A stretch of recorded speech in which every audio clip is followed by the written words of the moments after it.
Agbelo Yesusi anamesi amen.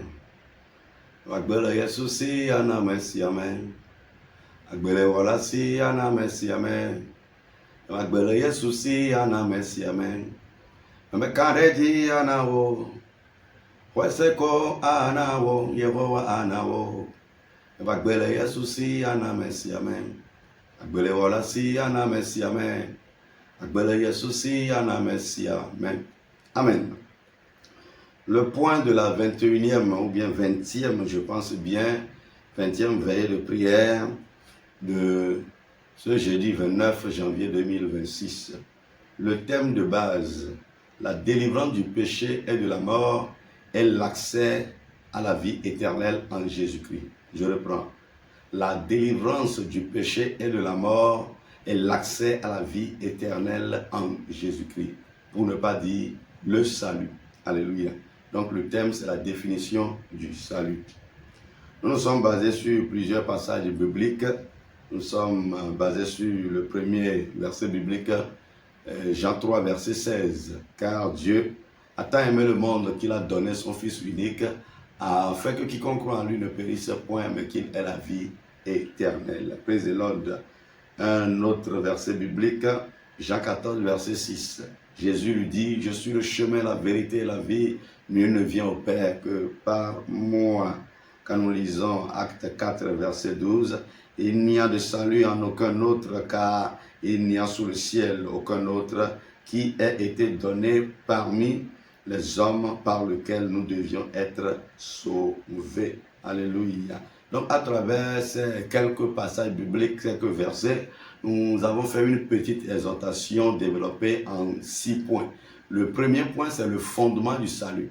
Donc le fondement du salut symbolise l'œuvre que Jésus est venu faire à la croix en payant le prix de nos péchés. Alléluia. Donc voilà le fondement du salut.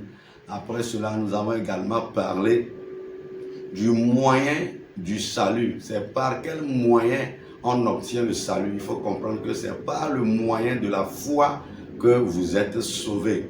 C'est par le moyen de la foi que vous obtenez votre salut en Jésus-Christ. Praise the Lord.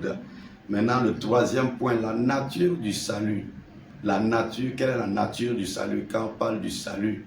Donc, le salut ne s'obtient pas par les œuvres.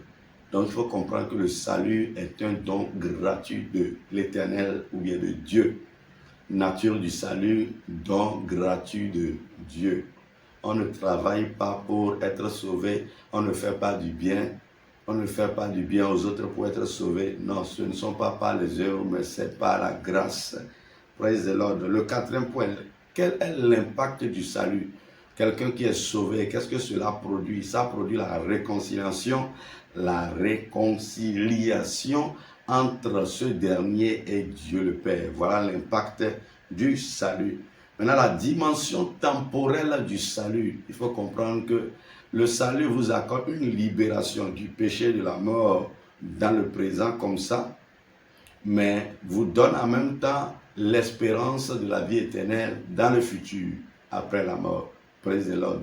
Alléluia. Donc après la mort, vous bénéficiez de la vie éternelle. Pour terminer, la place du salut. Donc il faut comprendre que le salut, ou le message du salut, est le thème central du christianisme. Vous êtes richement bénis. Je prie maintenant pour toi, qui a déjà connu Christ, qu'il faut comprendre qu'on peut perdre le salut, d'où la nécessité de la persévérance. C'est pour cela que l'apôtre Paul pouvait dire, j'ai combattu le bon combat. Donc je prie pour toi pour que tu combattes le bon combat. Dis-moi, Amen. Pour toi qui n'as pas encore fait l'expérience de Christ, puisque tu as compris quelque chose, que Dieu a tant aimé le monde qu'il est venu à travers son Fils sur cette terre, et qu'il est parti à la croix, et que quiconque croit en lui ne périra point, mais aura la vie éternelle.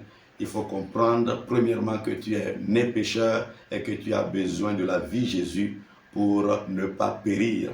Donc, tu peux répéter cette prière avec moi. Dis, Seigneur Jésus, je reconnais que je suis pécheur. Et je reconnais également que tu es le Fils du Dieu vivant qui est venu sur cette terre, est parti à la croix Tu es mort à cause de mes péchés.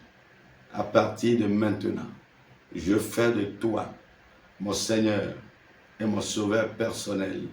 Je renonce à moi-même et je décide de te suivre jusqu'à la fin de mes jours.